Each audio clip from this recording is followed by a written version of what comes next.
Nós sabemos que o espírito tem, na sua trajetória, várias maneiras, várias formas de evolução. Ele encontra o espírito, na sua trajetória, diversas e variadas oportunidades de aprendizado. O núcleo familiar é um deles. É uma dessas oportunidades que nós temos de evolução. Quando foi falado aqui, inicialmente, pelos coordenadores das oficinas, isso ficou muito claro, em especial quando foi perguntado qual é a melhor família, se não me engano. E responderam, a minha. Na verdade, a melhor família, o melhor núcleo familiar é aquele que eu estou inserido nele. Porque é através dele e nele que eu faço todo o meu processo de crescimento como espírito imortal. Eu só não faço esse processo de crescimento não só ora como marido, ora como esposa, ora como filhos, mas principalmente como espírito imortal. A condição que eu me coloco na família não tem tanta prevalência do que a minha atuação dentro dessa perspectiva. Por isso é muito importante nós entendermos que cada um somente é responsável pelaquela situação que se encontra. Eu posso me explicar um pouco melhor. Então, o que eu quero dizer é que não adianta eu querer ser esposa enquanto sou marido. Não adianta eu querer ser esposa enquanto marido. Não adianta eu querer ser marido enquanto esposa. Quer dizer, o meu processo de aprendizado naquela potencialidade, naquela situação, é para que eu desenvolva o mais possível. Então, o que nós queremos dizer, não devemos meter a colher de pau na vida do outro. Apesar de que nós vivemos no núcleo familiar, apesar que as coisas são mais ou menos comuns, os objetivos devem ser mais ou menos norteados por um caminho. Cada um de nós nos situamos nesta família com um determinado objetivo. Nesta encarnação, eu sou esposo e pai. O meu desenvolvimento é como esposo e como pai. Eu não tenho como ser uma melhor mãe. Eu tenho como ser um melhor esposo. E a gente sempre ainda fala, né? Quando o marido do pai desencarna cedo ou abandona os compromissos familiares, a gente encontra às vezes uma mãe que ainda jovem ficou com 2, 3, 4 filhos em casa e o marido desertou. E quando os filhos são criados, ela normalmente fala assim: eu fui o pai e a mãe desses meninos. Não, ela foi uma excepcional mãe, mas nunca foi pai. Porque o pai é uma atribuição do homem de ser pai. É do seu contexto de posicionamento como pai. Ela pode ter sido uma excepcional mãe, mas está longe de ser pai. Como nós acreditamos na reencarnação, talvez numa próxima oportunidade ela pode ser realmente um excelente pai. Então nós sabemos que a alma, que o espírito, depois de residir no plano espiritual, ele tem a necessidade de buscar a sua condição humana. É inerente a todos nós espíritos ainda imperfeitos. É a fonte cristalina que nós vamos nos dessedentar. Nós temos a necessidade do retorno ao equipamento físico. E trazemos conosco, nesta volta, a herança, seja essa herança boa ou má, do nosso passado. Somos espíritos, acreditamos, milenares.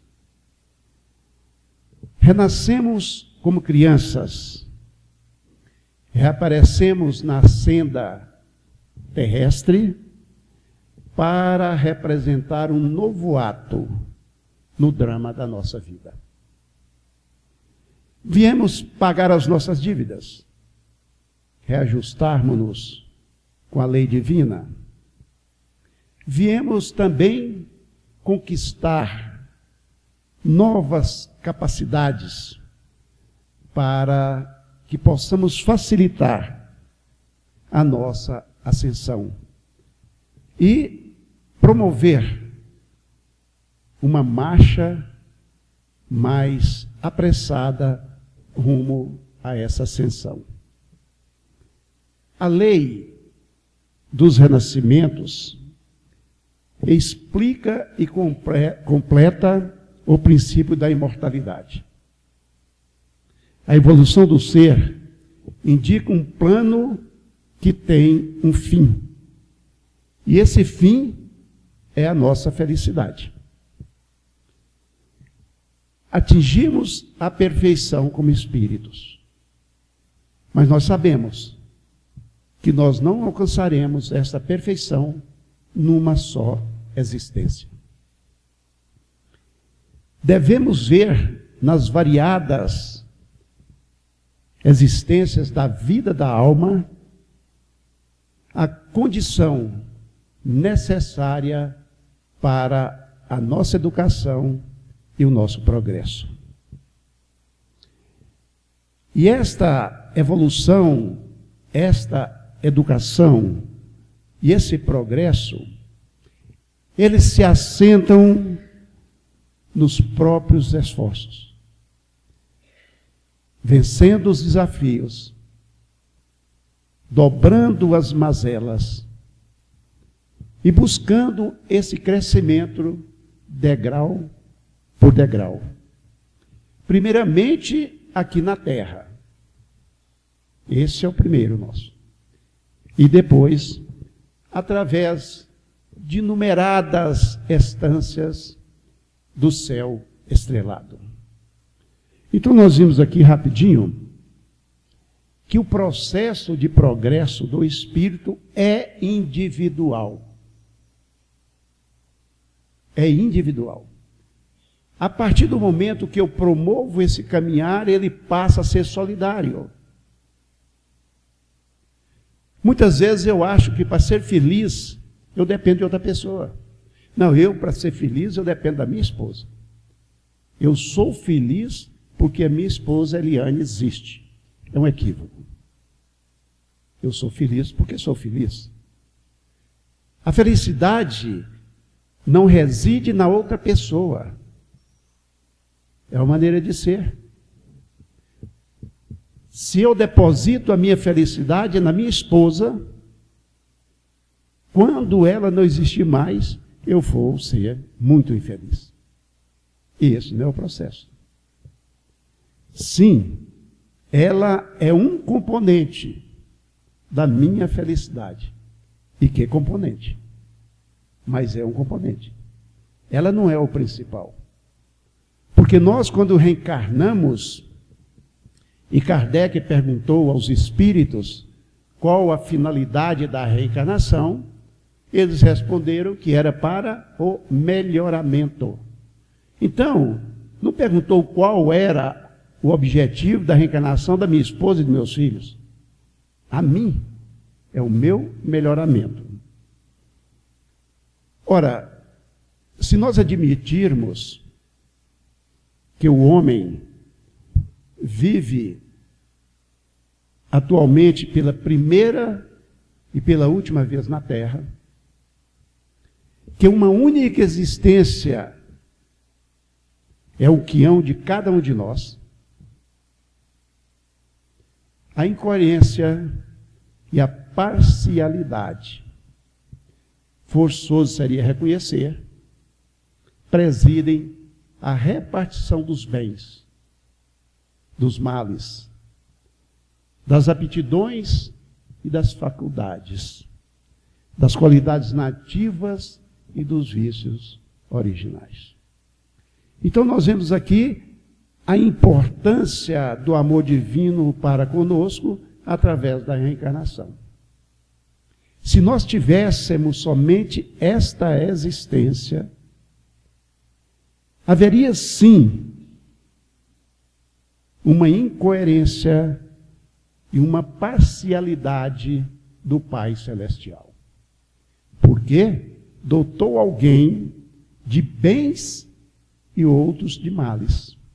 Dotou alguém de capacidades, de faculdades, e alguém com vícios originais. Então, a sequência de existências permite-nos comprovar a bondade e a misericórdia divina para conosco. E aí, nós podemos questionar, por que para uns a fortuna, a felicidade constante, e para outros a miséria e a desgraça inevitável? Para esses a força, a saúde e a beleza. Para aqueles a fraqueza, a doença, a fealdade. Porque a inteligência, o gênio aqui e acolá, a imbecilidade. Como se encontram tantas qualidades morais admiráveis, a par de tantos vícios e defeitos. Porque há raças tão diversas, umas inferiores, a tal ponto de parecerem confinar com a animalidade, e outras favorecidas com todos os dons que lhes asseguram uma supremacia. E as enfermidades inatas, a cegueira, a idiotia, as deformidades, todos os infortúnios que enchem os hospitais, os albergues noturnos, as casas de correção. A hereditariedade não explica tudo. Na maior parte dos casos, estas aflições não podem ser consideradas como resultados de causas atuais. Cada um de nós leva para outra existência e traz, ao nascer, a semente do passado. Nós somos artífices de nós mesmos. Essa semente há de espalhar seus frutos, conforme a sua natureza, ou para a sua felicidade, ou para a sua desgraça. Na nova vida que começa aqui e agora, e nas vidas sucessivas. Se uma só existência não bastar para desfazer as consequências más de nossas vidas passadas, nós teremos outras oportunidades. Logo então, queridos irmãos, não há fatalidade. É o homem, por sua própria vontade, que enforja as próprias cadeias. É ele quem tece fio a fio, dia após dia, do nascimento à morte, a rede de seu destino. E aí, nós podemos fazer um parêntese. Então, nós estamos no lugar certo, com as pessoas certas, nos momentos corretos. A lei de justiça não é, em essência, senão a lei da harmonia. Determina as consequências dos atos que livremente praticamos. É o tão falado arbítrio, o livre-arbítrio dos espíritas. E que eu sempre tenho a dizer que é o grande problema para o espírita, a questão do livre-arbítrio. Porque nós sabemos que o livre-arbítrio, ele é relativo. Nós só temos o livre-arbítrio para decidir sobre algo. A partir daí nós temos responsabilidades. Isso acontece muito na casa espírita. O trabalhador espírita, ele assume pelo seu livre-arbítrio trabalhar na casa espírita. Aí ele não vai na segunda porque teve não sei o quê, ele não vai na quarta porque foi aquilo, ele não vai na sexta. Aí eu não vou, ô camarão, eu não vou semana que vem porque eu tenho um compromisso, E o compromisso que o livre-arbítrio nos facultou. Então, a partir dele, eu tenho responsabilidades e respondo por essas responsabilidades não cumpridas. O que é diferente no casamento? Nós temos o livre-arbítrio de escolher a parceira, a companheira, o parceiro, o companheiro. Ninguém me obrigou, ainda mais nos tempos modernos, né? No tempo de Henrique, quando era jovem, ainda tinha aquilo do pai pôr a faca no peito do namorado da filha e obrigar a casar. Você vai ter que casar sim. Então não tinha muito livre-arbítrio, né, Henrique? Mas, nos tempos atuais, os tempos modernos, viu, Henrique? Não tem mais isso, né? Nós temos o livre-arbítrio de escolher onde nós vamos nos colocar, né? A lei de justiça, ela não pune e nem recompensa, mas ela preside simplesmente a toda a ordem. Ao equilíbrio do mundo moral, como também o do mundo físico em que estamos. E todo dano causado a essa ordem universal acarreta causas de sofrimento e uma reparação necessária até que, mediante os cuidados do culpado, a harmonia violada se instale novamente. Isso aqui, quando nós estudávamos o texto, nos deixou até um pouco preocupados. Porque muitas vezes nós estamos num núcleo familiar pequeno e achamos que estamos isolados do mundo. Não estamos. Nós estamos ali reunidos para contribuir para a harmonia universal. É mesmo quando a gente fala com relação à paz. Nós buscamos a paz em todos os lugares. Vamos a todos os momentos onde a paz é evidenciada. E nós sabemos que a paz não está numa pomba branca, numa bandeira branca. A paz está em nós. A paz começa em mim. Eu quero a paz do mundo, mas não faço esta paz em mim. Mas aí nós perguntamos, esse retorno da alma à carne, o retorno do espírito a um equipamento físico, está sujeito a alguma regra? Existe alguma regra para que eu me reencarne? E aí os espíritos respondem, sim. Regra simples, da atração e da afinidade. Então nós já vamos começando a encadear o nosso pensamento, entendendo o processo da reencarnação, que é, queridos, uma necessidade nossa. Nós precisamos desses momentos aqui. E aí, nós chegamos aqui agora e entendemos que a regra para esse processo é a regra da sintonia e da afinidade. Aí nós podemos nos perguntar, mas como que eu me sintonizo, que eu tenho afinidade com este ou aquele espírito, se na minha casa é um verdadeiro inferno? Atração e afinidade. Existem aqueles espíritos que são afins para fazerem o mal. Existem aqueles espíritos que estão atraídos pelo mal. Então, a afinidade e atração que fala aqui é dos objetivos, das necessidades que os espíritos têm de estarem no grupo familiar.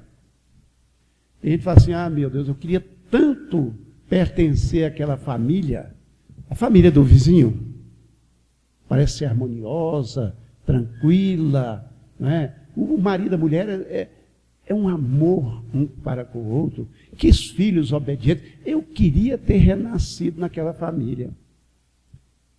Não tem afinidade para estar lá, por isso que está na que está. Não é? Então, quando um espírito encarna, é atraído por um meio conforme as suas tendências. Conforme as suas tendências. E aí a gente lembra do reencarne de Jesus Cristo. De dificuldade. Porque ele vinha para um meio que não era afim a ele. Veio porque é Jesus. É o Espírito Crístico. Mas teve grandes dificuldades, né? Nós sabemos disso. As almas seguem umas às outras. E encarnam em grupos. Parece que está começando a aproximar de nós, né?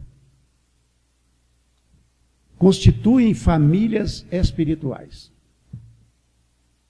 cujos membros são unidos por laços ternos e fortes, contraídos durante existências já percorridas.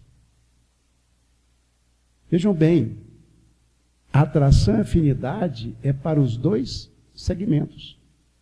Nós encontramos famílias em que prevalece realmente aquilo que o Henrique falou, o diálogo, a fraternidade, a compreensão, o amor. Encontramos famílias, e quiçá as nossas, com grandes dificuldades para entender esse diálogo, que de diálogo não tem nada, tem a discussão, né? Que é bem diferente de diálogo, uma prepotência de um sobre o outro. E nós vamos encontrar, nesses laços tenros, fortes, também a reunião desses grupos familiares, formando essa família espiritual. E muitas vezes, esses espíritos são temporariamente afastados uns dos outros. Mudam de meio para a aquisição de outras aptidões. Porque o processo é de esforço de cada um. A minha esposa, ela não pode fazer nada para me evoluir. Eu sempre digo que ninguém consegue me fazer levantar de uma cadeira se eu não quiser. Pode até carregar a cadeira comigo junto, mas eu não vou levantar. Em levantando, se eu não quiser andar, ninguém vai me fazer andar. Então vejam bem, o processo de caminhada, a iniciativa é minha. Aí sim, quando eu resolvo levantar, quando eu começo a dar os primeiros passos, a solidariedade chega. São os companheiros, são os amigos, são aqueles espíritos que estão conosco na caminhada. Mas a iniciativa tem que ser minha primeiro. Por isso, a evolução é solitária. O processo de evolução solidário. Nós lembramos aqui, agora, do filme Nosso Lar. Eu vou dizer o filme, porque esta situação ficou muito patenteada na tela para mim. Eu não sei se vocês recordam, deve ter sido um domingo à tarde. André Luiz estava andando ali pela colônia Nosso Lar, era numa grande praça, né? Tinha um lago, tocavam harpas, eu não sei se vocês estão lembrando dessa cena, e tinha uma família do outro lado. Presumia-se que era o pai, a mãe e os filhos. E um rapaz chamou por André Luiz: André, isto aqui é amor. E apontou para a família. É este amor, o desiderato de cada um de nós que vivemos em família. O amor entre eles, entre essas famílias espirituais, é indestrutível, porque o amor é a força das forças, o vínculo supremo que nada pode destruir. E é esse amor, que é a força das forças, que vai constituir a família espiritual, a qual passa pelas experiências e as vivências da família corporal. Nós não vamos chegar à família espiritual, que é a vivência plena do amor, sem passar pelas experiências da família corporal. Então nós vamos ver que aqui, já adentrando um pouco o assunto, que aqui é uma oficina, aqui é um aprendizado, é uma escola. E como toda oficina, algumas peças, às vezes, são descartadas. Outras, mais ou menos utilizadas para uma obra de arte. Outras, plenamente utilizáveis. Família, oficina do coração. É o tema desse 20º encontro. Família, oficina do coração. Mas o que é família? Vocês trabalharam isso lá. O que é família? Nós fomos buscar no livro Nos Domínios da Mediunidade, ditado pelo Espírito André Luiz Chico Xavier, uma fala do instrutor Aulus, quando ele fala da família.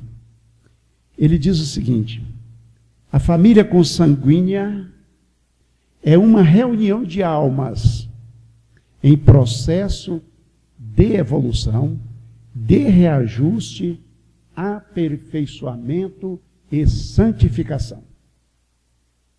O homem e a mulher, abraçando o matrimônio por escola do amor e do trabalho, honrando o vínculo dos compromissos que assumem perante a harmonia universal.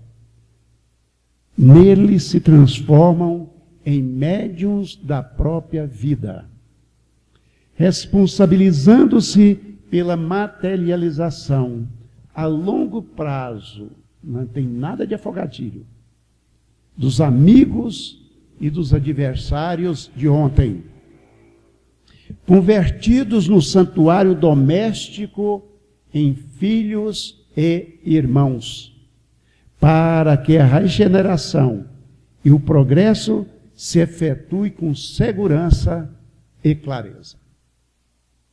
Esta definição do Aulus é fabulosa. Ela nos remete a uma série de reflexões. Quando ele fala da família consanguínea, essa família constituída pelos laços de sangue, as nossas famílias, é uma reunião de almas. Para que nós nos reunimos? Para dialogarmos sobre um determinado assunto, para resolvermos certas questões, para esclarecermos-nos sobre determinado propósito. Nós estamos aqui reunidos para quê? Para refletirmos sobre a questão da família. Então, a família é essa reunião, uma reunião que tem esses propósitos que nós falamos. Em processo, quer dizer, em andamento, Não existe processo parado, a não ser na justiça brasileira. Né? Mas em processo já está dizer andamento, caminhada. Então a família não é uma reunião de almas estagnadas, não deve ser. Não deve ser. Mas em que processo é esse? Processo, olha aí, de evolução, reajustamento, aperfeiçoamento ou santificação. Tem um objetivo maior, eu estar integrado numa família. Não é por acaso. Não veio de paraquedas. Eu sempre digo o seguinte, mas depois de 30 anos de casado, o marido vira para a mulher e fala assim, você não é a mulher que eu pensei que era. 30 anos depois? Quer dizer, não houve processo para criar isso aí. E às vezes a gente exige, o processo é meu.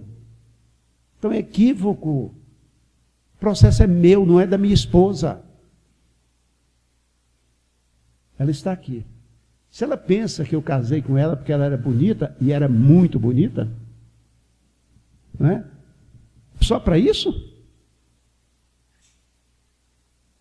Foi para o meu desenvolvimento. Agora, hoje eu entendo muito bem isso, né? Porque com esta vivência, neste processo de caminhar, que vocês, Cíntia e o Henrique, seguramente dialogaram com seus pupilos. Nesse processo de caminhar, é que é o aprendizado. Só que não há professor. Todos somos alunos, todos somos aprendizes para a evolução. Olha lá, qual o objetivo da reencarnação? Qual o objetivo de eu me casar, ter filhos? É para o meu aprendizado, para o meu aperfeiçoamento. Reajuste. É o núcleo, talvez seja o núcleo mais favorável para o reajustamento. Porque nós vimos um pouco atrás, né, que nós estamos reunidos em blocos. Há quanto tempo esse núcleo familiar que eu faço parte, e não é só do marido, esposa e filhos, é todos aqueles agregados que estão em volta ali. Há quanto tempo talvez a gente esteja caminhando juntos? Quanto tempo? É para reajustamento. Quer dizer, reajustamento. É um ajustamento que já não deu certo. Se está pensando em reajustar, é porque o ajuste não deu certo. Então nós buscamos esse reajustamento. Agora, muitas das vezes, nós estamos complicando mais a situação. Porque vem a intemperança, vem a prepotência, vem aqui eu mando, aqui você obedece, aqui. Eu vou confidenciar para vocês uma coisa, e peço até permissão da minha esposa, porque já fiz isso em outras oportunidades. Eu, quando casei, eu era um jovem de quase 36 anos. 36 anos. E eu já era bacharel em Direito. Eu não tinha o conhecimento ainda da doutrina espírita. E a minha esposa veio se graduar quando nós já tínhamos os 4 filhos. Num esforço muito grande dela, num denudo muito grande dela, ela se graduou em pedagogia. E ela dizia as coisas, e eu pensava comigo, mas quem é ela para me falar isso? Que conhecimento ela tem disso? Mas o tempo passa. Aqui no Goiás nós falamos que o tempo é que cura o queijo. O tempo passa. E o tempo foi passando, eu fui aprendendo que era uma senhora sábia. Que se eu prestasse atenção, eu aprenderia muito mais do que eu imaginava. Então, esse processo de reajustamento é de equilíbrio. Não é eu sou melhor, eu sou pior, eu sou isso, eu sou aquilo. Uma coisa que acontece muito, o menosprezo dos pais pelos filhos. Menosprezo é o seguinte, eu tenho 67 anos. Eu sei que parece 40, mas tem 67. não é muito dessa época, mas ainda não há muita valorização da opinião do filho, por exemplo. Eu tenho um neto de 6 anos de idade. Eu dia conversando com minha esposa, a família da mãe dele é evangélica, e ela conversando com ele sobre questão lá de espiritualidade, ele falou assim que ele queria trabalhar para Deus, a concepção deles religiosa. Ele perguntou, vovó, como que ele ouviu isso na igreja, como que eu vou trabalhar para Deus se eu morrer? Quando você morrer, você vai para o céu e vai trabalhar para Deus. Ele perguntou assim, como que eu vou trabalhar para Deus se eu morrer? Aí, a minha esposa falou, não, filhinho, é porque você não morre. Mas morro. Não é? Eu vou para o céu, então morri. Vejam bem a visão dele dessa questão. Ainda não esclarecida pela idade, pelo segmento. Então, o filho tem um potencial muito grande e muitas vezes eles vieram para contribuir conosco. Para contribuir conosco. Um dia um filho meu falou assim, papai, eu queria falar com você. Porque eu não chamo mais de senhor não, gente. É você. Né? E aí eu falei, pois não. Ele falou, eu acho que o senhor está errado nessa coisa. O senhor está fazendo um negócio errado. Eu vou dizer para vocês que lá no fundo, eu falei assim, que atrevimento, né? Não verbalizei. Eu falei, mas por que você disse isso? Ele falou, por isso. Eu falei, tudo bem. E fui pensar, eu estava certinho. Eu estava fazendo a besteira do tamanho do mundo. Então, esse é o reajustamento. Mas para esse reajustamento, não pode existir a prepotência, o orgulho, a vaidade. Nós temos que nos colocar no patamar de igualdade, de oportunidades, de opinião, de participação na questão familiar. E ele fala que abraçando o matrimônio por escola, por oficina de amor e trabalho. Gente, é abraçar, é se envolver. Quem aqui abraça sem se envolver? Não tem jeito. Então, abraçar o casamento, que é se envolver no casamento, ser participativo nesse casamento. Tem um negócio aí, que eu não sei se vocês falaram lá, que é complicador, chama-se WhatsApp. Mas usa até onde pode, não abusa, e abraça esse casamento. Abraçar nesse sentido de se entregar àquela proposta. Não quer dizer que tem que estar todo dia atrás da mulher, do marido, não. É a conjunção de esforços, de vontades, de sentimentos, naquela proposta que eu fiz.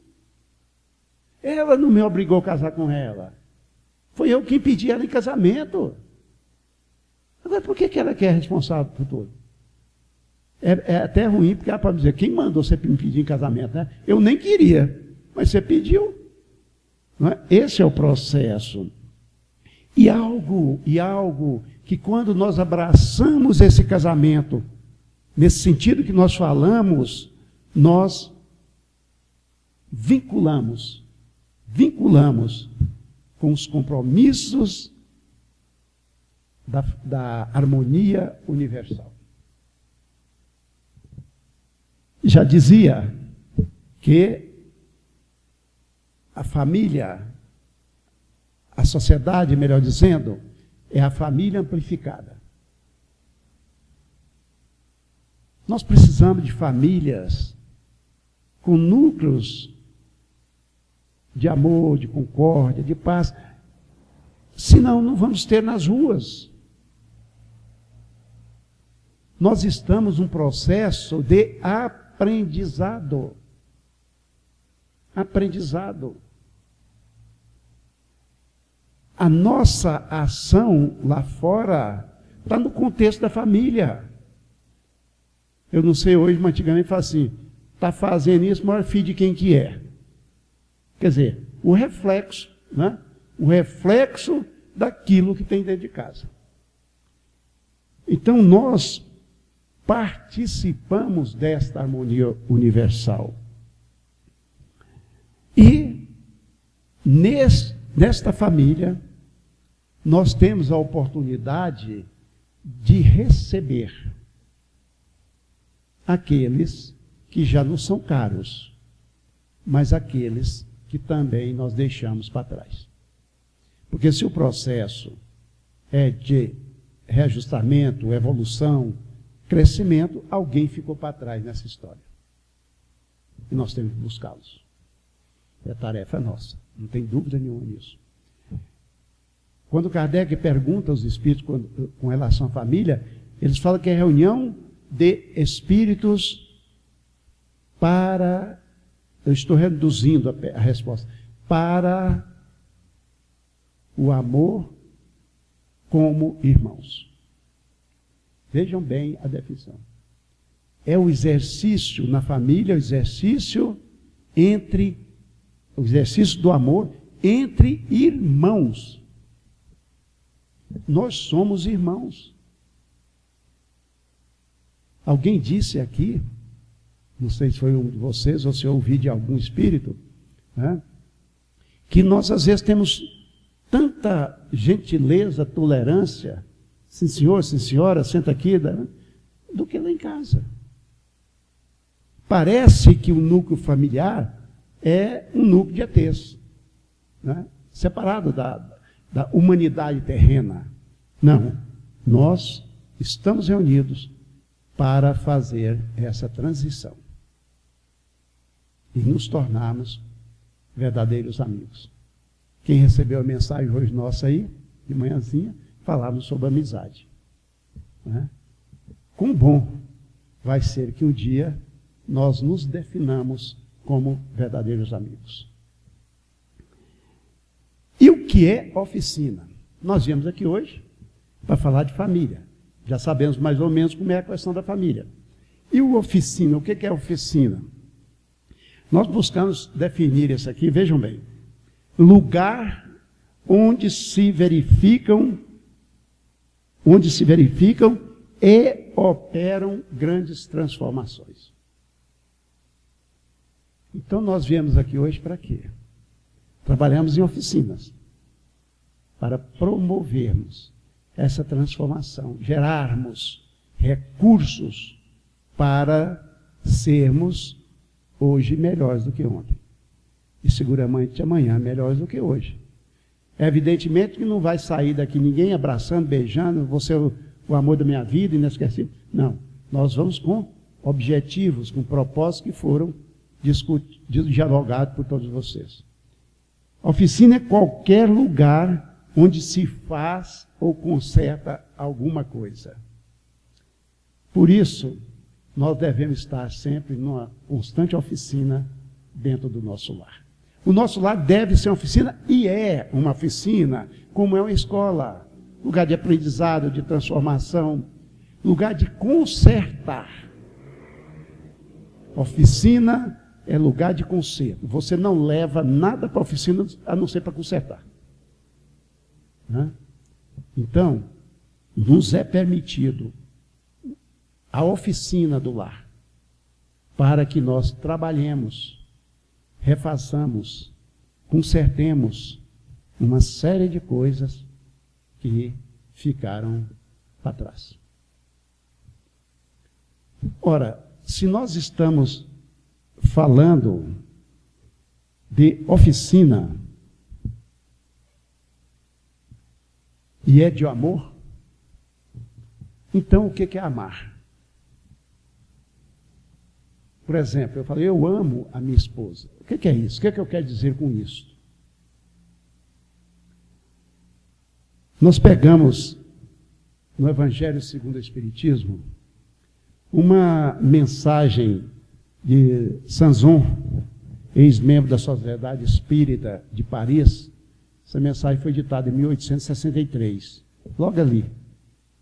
E vejam o que ele fala sobre amar.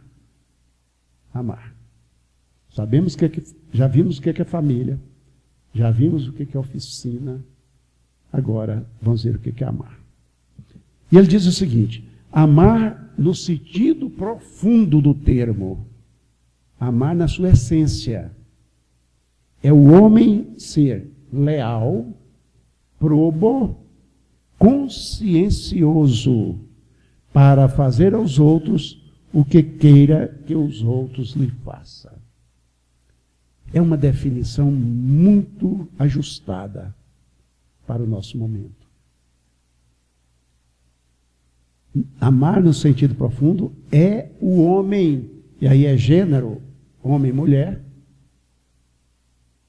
ser leal. Não falou que o homem e a mulher devem ser leais, probos, conscienciosos. Não, é um só. Porque nós devemos falar de per si. Isso, essa lealdade, essa consciência, para que eu faça a minha esposa, aos meus filhos, aquilo que eu gostaria que eles me fizessem. Isso é lealdade. Isso é ter consciência. Isso é ter probidade na relação. Agora, eu exijo que façam tudo por mim, mas não faço nada para os outros. Tem uma questão muito prática dentro do lar, que as nossas esposas, na maioria das vezes, sofrem com isso. Porque nós não contribuímos para as atividades do lar. Eu sei que é uma coisa cultural. É uma coisa cultural. Lá atrás, esse é o problema de quem tem 67 anos. Era uma vez, lá atrás, quando eu era jovem, nós não éramos educados para ajudar as mães nos afazeres domésticos. Quem ajudava a mãe na cozinha, limpar a casa, tudo era a filha, né? Era a filha. Olha, eu tenho grandes dificuldades de fritar um ovo. Grande dificuldade. Eu não sei fritar ovo.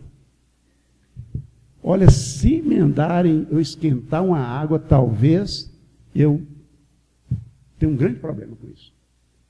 É uma coisa cultural, mas eu posso aprender. Eu posso aprender. Então, uma das formas que nós, às vezes, exigimos muito do outro, e não contribuímos com a parcela da nossa exigência. Continua. É procurar em torno de si. Vejam bem, é procurar em torno de si, não é do outro.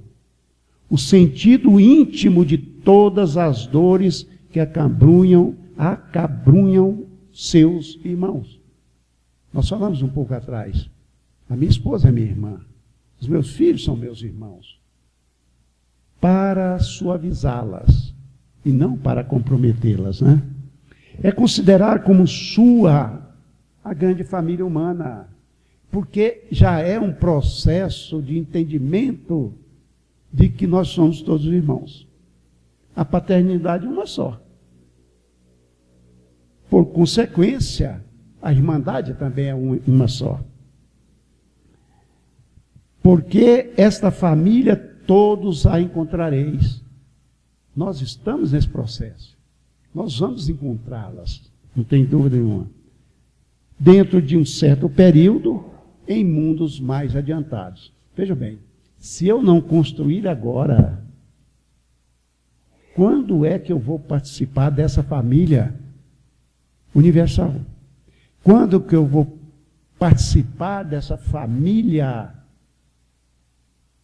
que vai ser o exemplo? E nesse processo nosso, de cada um de nós aqui, nessa família corporal, é o nosso treinamento para amanhã integrarmos essa família universal. Tem alguns livros, eu li uma vez, falando sobre Júpiter, o planeta Júpiter, isso é um dos mais evoluídos que tem, falando que não existe mais questão filho meu, filho seu. De quem é? Esse é o filho do Henrique. Esse é filho do Nico. Não. Todos somos irmãos. Então não há essa definição. Essa definição é para nós que temos necessidade aqui, num planeta de expiação e provas. O espírito Joana de Ângeles, no livro Otimismo, na lição 57, Vida em Família, vejam o que ela nos afirma. Adversários reaparecem como membros da família para receber amor.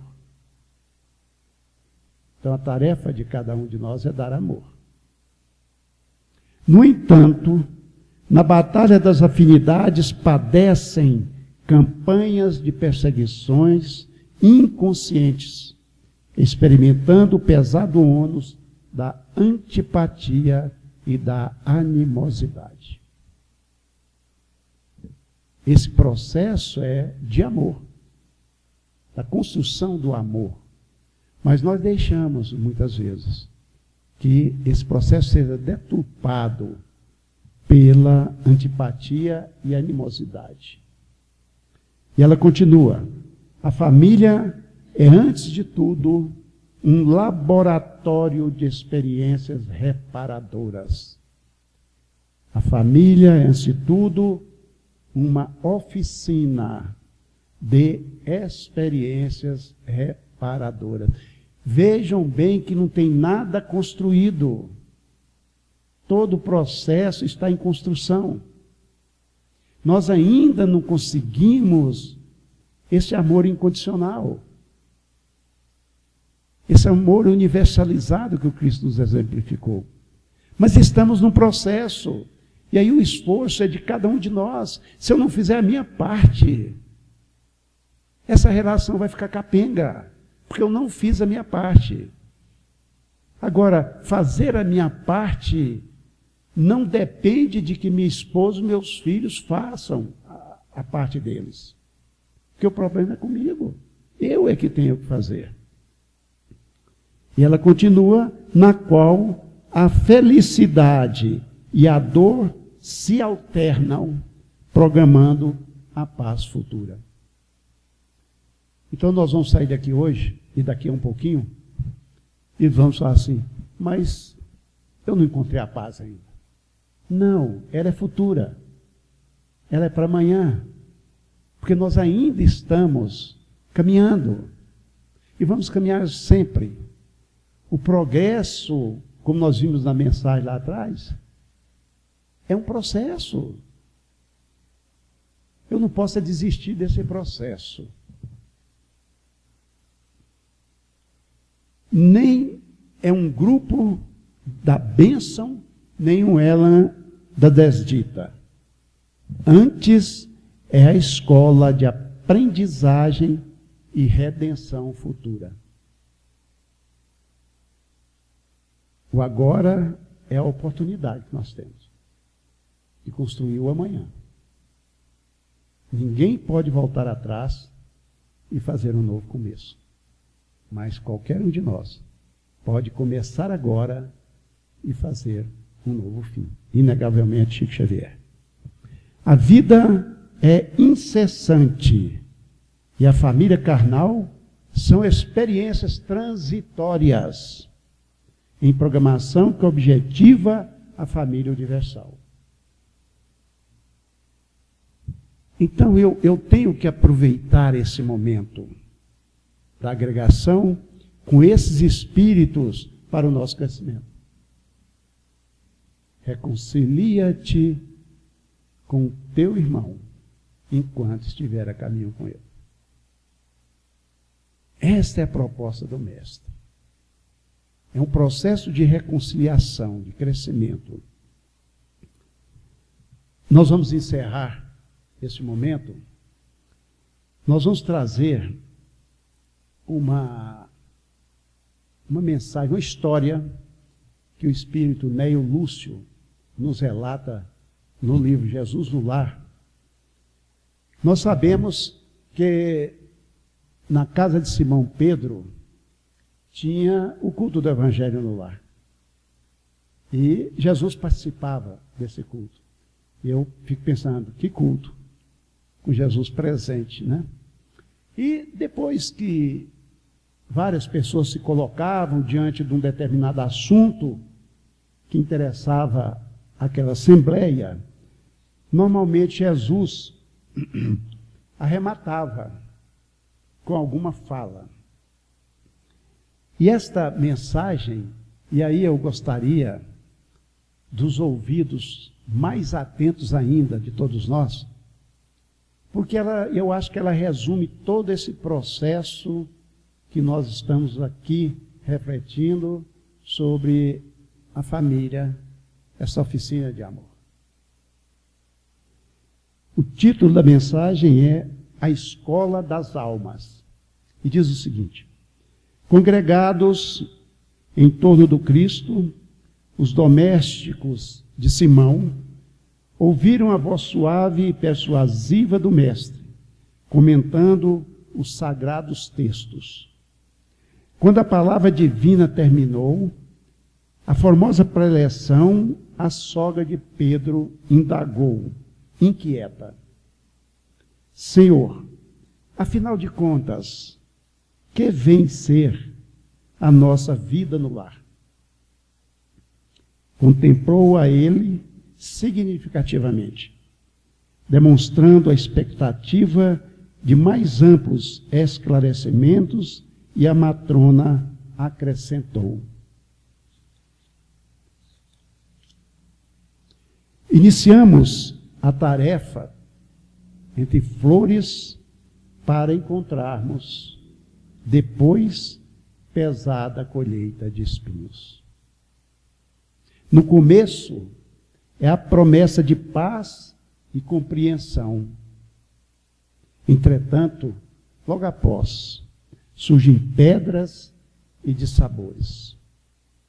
Reparando que a senhora Galileia se sensibilizara até as lágrimas, Deus se pressa a Jesus em responder: o lar é a escola das almas, o templo onde a sabedoria divina nos habilita, pouco a pouco, ao grande entendimento da humanidade. E sorrindo perguntou: que fazes inicialmente as lentilhas antes de servi-las à refeição? A interpelada respondeu titubeante: naturalmente, Senhor, cabe-me levá-las ao fogo, para que se façam suficientemente cozidas. Depois, devo temperá-las, tornando-as agradáveis ao sabor. Pretenderias também, porventura, servir pão cru à mesa? De modo algum, tornou a velha humilde. Antes de entregá-lo ao consumo caseiro, compete-me guardá-lo ao calor do forno. Sem essa medida, o divino amigo então considerou: há também um banquete festivo na vida celestial, onde nossos sentimentos devem servir à glória do Pai. O lar, na maioria das vezes, é o cadinho santo ou o forno preparador. O que nos parece aflição ou sofrimento dentro dele é recurso espiritual.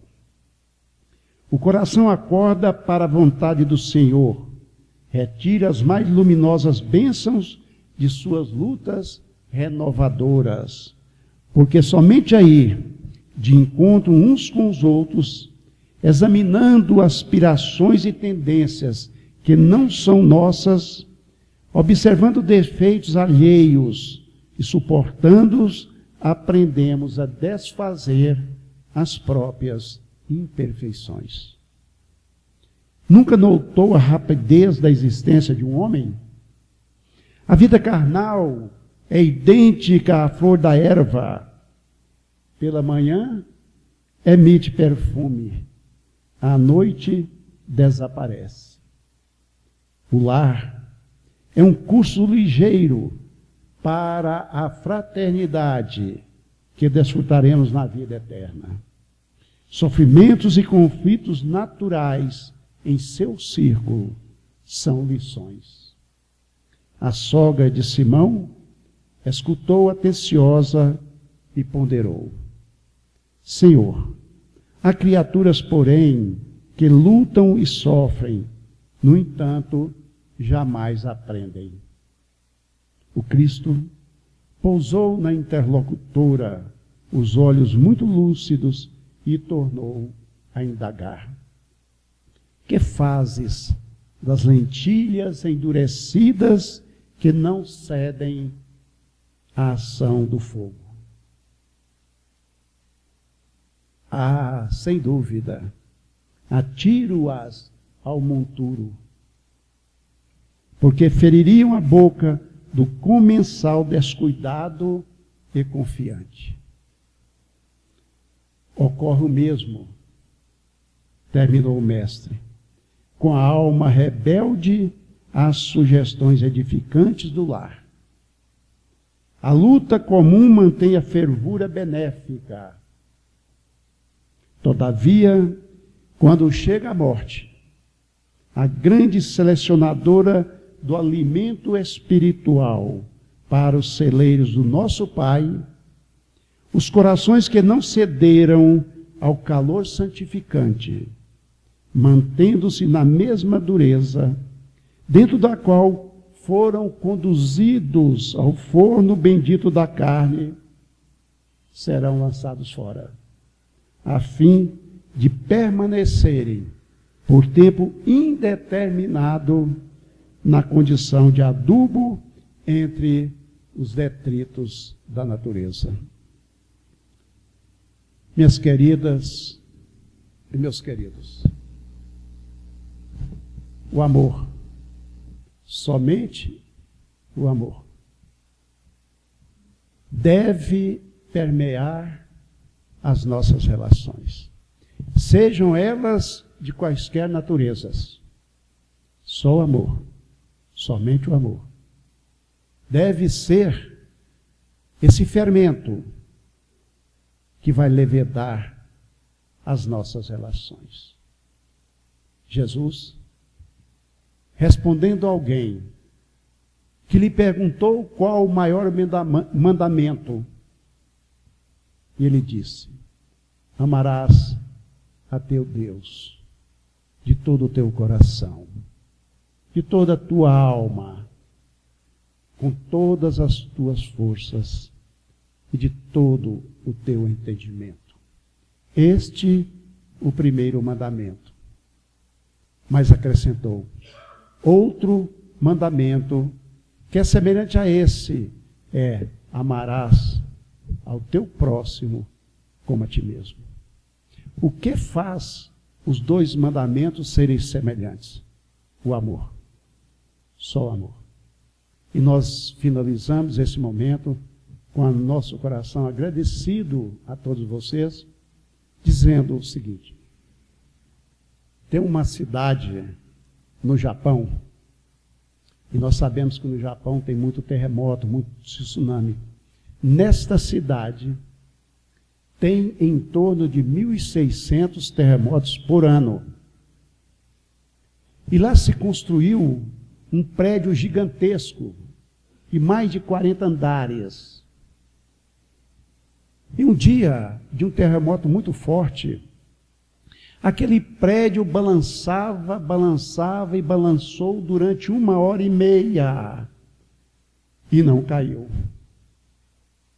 Aí foram perguntar ao engenheiro: mas como? O que vocês fizeram? Que esse prédio balançou 1h30, ora para a direita, ora para a esquerda, e não ruiu. O engenheiro falou: olha, sabendo dos constantes terremotos, das constantes adversidades desta região, quando construímos esse prédio, na sua base, e a base é a sustentação de qualquer edifício, nós colocamos molas gigantescas,